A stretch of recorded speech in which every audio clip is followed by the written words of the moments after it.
हम 52 से लेकर के आज तक लगातार चुनाव में रिफॉर्म होते ही रहे और होते रहने चाहिए। और मैं मानता हूं इसकी चर्चा भी लगातार होती रहनी चाहिए। उसके अंदर खुले मन से चर्चा होनी चाहिए, बंधे मन से होने की कोई जरूरत नहीं है। लेकिन आउटराइट ये कह देना कि एक देश एक चुनाव के हम पक्ष में नहीं है, अरे चर्चा तो करो भाई, आपके विचार होंगे। हम चीजों को स्थगित करो। मैं मानता हूं जी कि जितने बड़े बड़े नेता हैं, व्यक्तिगत जब भी मिला हूं, सबने कहा यार ये बीमारी से तो मुक्त होना चाहिए। एक बार 5 साल में एक बार चुनाव आए, महीना 2 महीना चुनाव का उत्सव चले, फिर सब काम में लगे। ये बात सबने बताई। सार्वजनिक रूप से स्टैंड लेने में दिक्कत होती होगी। क्या ये समय की मांग नहीं है कि हमारे देश में कम से कम मतदाता सूची तो एक हो? पहले 18 और 21 दो मतदान के अलग अलग होने के कारण अब 18 सबका मतदान है। आज देश का दुर्भाग्य है, जितने चुनाव उतनी मतदाता सूची। कितना देश का खर्च हो रहा है, कितना मैन पावर उस मतदाता सूची में लग रहा है। राज्य और केंद्र मिलकर के कानून बनाए और तय करे भाई एक ही मतदाता। और मैं बताता हूं, पंचायतों के चुनाव वाली मतदाता सूची होती है, उसमें एक भी मतदाता छूटता नहीं है, क्योंकि वहां एक एक वोट की कीमत होती है कि 30-40 वोट से हार जीत होती है।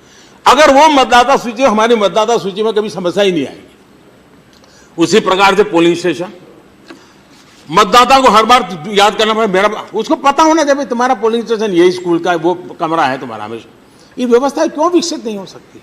और इसलिए इलेक्शन के रिफॉर्म्स अनिवार्य है, कर होते रहने चाहिए। लेकिन हम ये मान के चले, अच्छा हमारे देश में पहले एक देश एक चुनाव होता था जी, ये बाद में गड़बड़ होने के बाद डिरेल हुआ है और उसका सबसे अधिक बेनिफिट आप लोगों को मिला है। और आप आज उस विरोध, कुछ लोग ऐसे तर्क देते हैं जिस तर्क में कोई दम नहीं। कहते हैं मतदाता ये कैसे निर्णय करेगा। अभी उड़ीसा सबसे बड़ा उदाहरण है। उड़ीसा में ग्रामीण इलाका ज्यादा है। उड़ीसा एकदम बहुत ही विकसित और ऐसा तो राज्य नहीं है भारत के जो जिन राज्यों को अभी भी विकास के राह में लाने के लिए मेहनत करनी पड़े, ऐसे राज्यों में से वहां के मतदाताओं ने लोकसभा के लिए एक मतदान किया, विधानसभा के लिए दूसरा मतदान किया। इसका मतलब हमारे मतदाताओं को एक ही समय विवेक बुद्धि का पूरा है।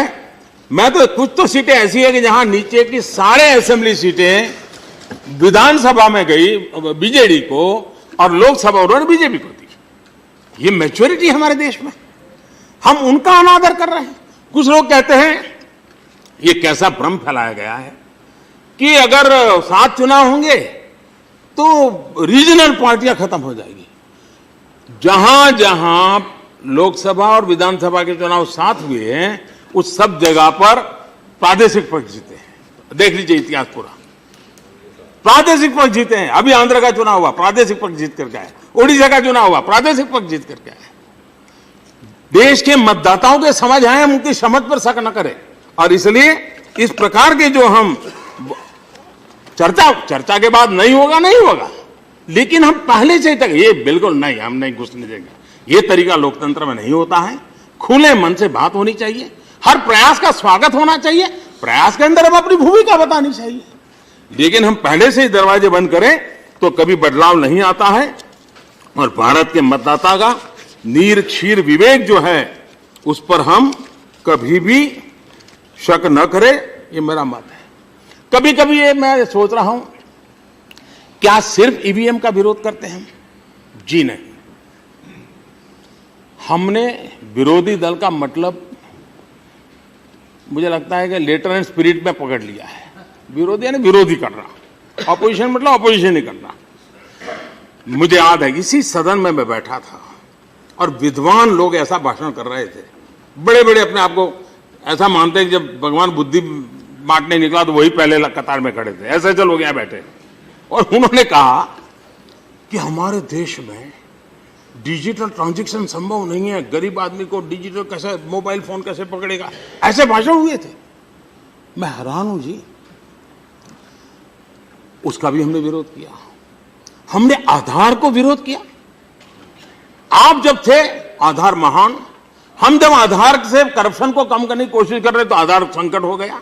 हम सुप्रीम कोर्ट के दरवाजे खटखट रहे हैं आधार को रोकने के लिए कोशिश करें।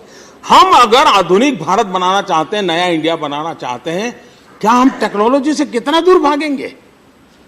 सेफगार्ड के लिए सचेत प्रयास करना टेक्नोलॉजी की रिक्वायरमेंट है और उसमें टेक्नोलॉजी प्रोवाइड करती है, समय से प्रोवाइड करती है। लेकिन हम चीजों से भागते रहेंगे। जीएसटी उसका विरोध, ईवीएम उसका विरोध, डिजिटल उसका विरोध, बीम ऐप उसका विरोध, हर चीज में यह नकारात्मकता।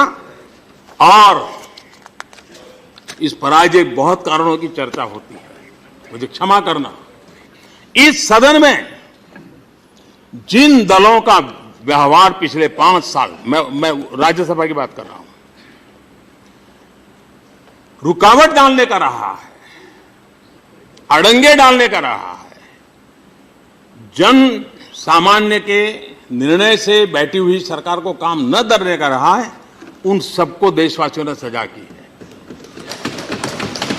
यानी राज्यसभा में जो गतिविधि होती है, आज देश का मतदाता इतना समझदार है, वो भी इन चीजों को नोटिस कर रहा है और अपना नतीजा देते समय सिर्फ लोकसभा में किसने क्या किया उस पर नहीं, राज्यसभा में किसने क्या किया उसके आधार पर भी वोट कर रहा है। ये चुनाव में देखा गया है और उससे आने वाले 5 साल का सबक सीखने के लिए अवसर है, सबके लिए है कि हम राज्यसभा में चुनी हुई सरकार की बातों को कहां-कहां रोकते हैं, इसका जवाब देना पड़ेगा।